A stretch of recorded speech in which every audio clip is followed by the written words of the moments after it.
Hello students, welcome to Group 5. In this lecture 2.0, we will discuss about the electrical potential energy of a system of point charges. So सबसे पहले दो point charges ले लेते हैं हम. Suppose ये दो पॉइंट चार्जेस है, एक Q1 और एक Q2. सो हमें इन दोनों पॉइंट चार्जेस से जो सिस्टम बना है उसकी पोटेंशियल एनर्जी डिफाइन करनी है. तो क्या होती है पोटेंशियल एनर्जी? सो जब किसी चार्ज पार्टिकल को, पॉइंट चार्ज को इनफाइनाइट से किसी एक्सटर्नल फील्ड में किसी पॉइंट तक लाने में जो वर्क करना पड़ता है, किसके द्वारा? एक्सटर्नल फोर्स के द्वारा या एक्सटर्नल एजेंसी के द्वारा. That work stores in the form of potential energy. लेकिन यहाँ पे एक बात नोट करने की है कि जो चार्ज पार्टिकल हम लेकर आ रहे हैं वो कांस्टेंट वेलोसिटी से लेकर आना चाहिए हमें, क्योंकि अगर कांस्टेंट वेलोसिटी से नहीं लाएंगे, वेलोसिटी बदलेगी, सो जो हम वर्क करेंगे वो कुछ वेलोसिटी चेंज करने में लग जाएगा, मतलब काइनेटिक एनर्जी चेंज करने में. सो काइनेटिक एनर्जी रहनी चाहिए कांस्टेंट, जिससे जितना भी वर्क करे सारा किस में कन्वर्ट हो? पोटेंशियल एनर्जी में. सो इसमें ये नोट करना जरूरी है कि पार्टिकल को कांस्टेंट वेलोसिटी से लाना चाहिए, या फिर पार्टिकल का नेट एक्सेलरेशन कितना होना चाहिए? जीरो. मतलब नेट फोर्स पार्टिकल पे कितना होना चाहिए? जीरो. सो सपोज एक पॉइंट चार्ज पार्टिकल मैंने मान लिया Q1 इस पॉइंट पर. सो Q2 को इनफाइनाइट से इस पॉइंट तक लाने में जितना वर्क करना पड़ेगा by external force, if Q2 is taken with constant velocity, then that work is called as the electric potential energy. So suppose इन दोनों के बीच की डिस्टेंस कितनी? R. सो क्या होगी potential energy? It is defined as the work done by external force, external in taking a charge with constant velocity. कहां से लाना है? फ्रॉम इन्फिनिटी, किसी एक पॉइंट तक, to a point in an electric field. So Q1 के electric field में हम Q2 को लेकर आए, कहां से? इनफाइनाइट. सो जितना वर्क करना पड़ेगा that work stores in the form of electrical potential energy. So U कितना होगा? Work done by external force. Actual में ये क्या होता है? चेंज इन पोटेंशियल एनर्जी, क्योंकि हम इनफाइनाइट पे एज ए रेफरेंस क्या मान लेते हैं? Zero. So as a reference U infinity हम क्या कंसिडर करते हैं? जीरो. सो ये क्या हो जाएगा? पोटेंशियल एनर्जी हो जाएगा Q2 की इस पॉइंट पर, या इस सिस्टम की पोटेंशियल एनर्जी. सो वर्क डन निकालना होता है हमें पोटेंशियल एनर्जी कैलकुलेट करने के लिए. ठीक है जी.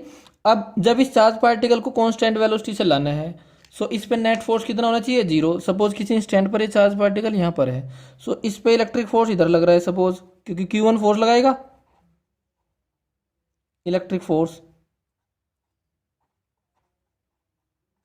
सो नेट फोर्स जीरो करने के लिए एक्सटर्नल फोर्स की डायरेक्शन में लगाना पड़ेगा इस चार्ज पार्टिकल पर, अपोजिट टू इलेक्ट्रिक फोर्स. सो इधर लगाना पड़ेगा, ये इलेक्ट्रिक फोर्स हो गया. सो इलेक्ट्रिक फोर्स और एक्सटर्नल फोर्स एक दूसरे क्या होंगे? अपोजिट, बट मैग्नीट्यूड में क्या होंगे? सेम, जिससे नेट फोर्स कितना हो जाए? Zero. So work done by external force या work done by electric force will be equal to negative of the work done by external force, क्योंकि डॉट डी आर करेंगे तो ये अगर पॉजिटिव है तो ये कैसा हो जाएगा? निगेटिव. ओके. सो इसको हम ये भी लिख सकते हैं minus negative of work done by electric force. अब अगर इस सिस्टम की पोटेंशियल एनर्जी लिखे हम, सो कितनी हो जाएगी पोटेंशियल एनर्जी? 2 पॉइंट चार्जेस की. So work done by external force किसका? In taking Q2 from infinity at a separation R from Q1. अब हमें पता है वर्क डन बाय जो एक्सटर्नल फोर्स होता है वो किसके बराबर होता है? Charge into potential difference. तो चार्ज इनटू पोटेंशियल डिफरेंस. अब चार्ज कितना लेकर आए हम? Q2. Potential difference, final potential इस पॉइंट का माइनस इन्फिनिटी का. अब इस पॉइंट पर पोटेंशियल कितना? इस Q1 की वजह से, पॉइंट चार्ज की वजह से पोटेंशियल क्या होता है? KQ upon R. तो कितना हो गया? KQ1 upon R. तो ये हो जाएगा Q2 K Q1 upon R minus zero. Infinite का पोटेंशियल कितना, जीरो। सो यहाँ से पोटेंशियल एनर्जी कितनी आ गई, KQ1 Q2 अपॉन R। अब जो पोटेंशियल एनर्जी होती है वो कैसी क्वांटिटी होती है, स्केलर क्वांटिटी। कैसी क्वांटिटी है ये, स्केलर क्वांटिटी। और यूनिट क्या होगी इसकी, जूल। अब ये पॉजिटिव भी हो सकती है और निगेटिव भी हो सकती है। अब क्योंकि स्केलर क्वांटिटी है तो चार्ज को हम कैसे रखेंगे, साइन के साथ। सो अगर दोनों पॉजिटिव है तो पोटेंशियल एनर्जी पॉजिटिव हो जाएगी, और अगर ये अपोजिट साइन क्या है तो पोटेंशियल एनर्जी निगेटिव, और अगर दोनों निगेटिव है तो भी पॉजिटिव। सो हम लिख सकते हैं अगर Q1 Q2 greater than zero है, इसका मतलब इन दोनों का मल्टीप्लिकेशन क्या है, पॉजिटिव। सो ये कब होगा, जब या तो दोनों पॉजिटिव हो जाए या फिर दोनों निगेटिव हो जाए। तो इस केस में U कैसा होगा, पॉजिटिव। अगर Q1 Q2 less than zero तो इसका मतलब ये दोनों कैसे है, अपोजिट साइन के। अगर Q1 पॉजिटिव है तो Q2 निगेटिव, Q2 पॉजिटिव तो Q1 निगेटिव। तो इस केस में U कैसा होगा, negative. For more than 2 point charges, that means for a system of charges. Suppose हमने 3 चार्ज पार्टिकल ले लिए, एक Q1, एक Q2 और एक Q3। सपोज 1 और 2 के बीच की डिस्टेंस R12, 2 और 3 के बीच की डिस्टेंस R23, और 1 और 3 के बीच की डिस्टेंस R13। सो हमें इस सिस्टम की पोटेंशियल एनर्जी बतानी है।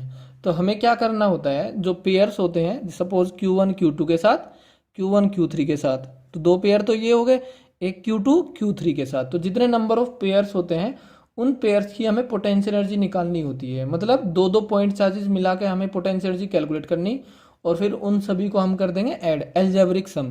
क्योंकि पोटेंशियल एनर्जी कैसी क्वांटिटी है, स्केलर क्वांटिटी। सो हमें नंबर ऑफ पेयर्स कैलकुलेट करने होते हैं। सपोज हमारे पास नंबर ऑफ चार्जेस कितने हैं, n। अब अगर हमें 2 के पेयर बनाने हैं तो बाय यूजिंग परमुटेशन कॉम्बिनेशन क्या होता है, NC2। तो इसकी वैल्यू क्या होती है, याद कर लेंगे बायो वाले स्टूडेंट्स, n-1/2। जैसे n की वैल्यू मैंने इस केस में क्या ली, 3। सो 3 इंटू 3 माइनस 1, 2 से 2 कैंसिल, तो कितना आ जाएगा, 3। सो कितने पेयर्स बनेंगे, 3। सो अगर इसकी पोटेंशियल एनर्जी हमें निकालनी है, सो कैसे लिखेंगे। सो 1 और 2 का पेयर जो है उसकी पोटेंशियल एनर्जी, 1 का 3 के साथ, 1 कंप्लीट हो गया, 2 के साथ भी 3 के साथ भी। अब 2 1 के साथ ऑलरेडी हम लिख चुके, 2 का 3 के साथ पेयर। अब 3 का 1 के साथ भी हो चुका और 2 के साथ भी हो चुका। इस तरह से होती है potential energy of the system of charges. So ये क्या हो गया, K Q1 Q2 upon R12, ये K Q1 Q3 upon R13, और ये K Q2 Q3 upon R23।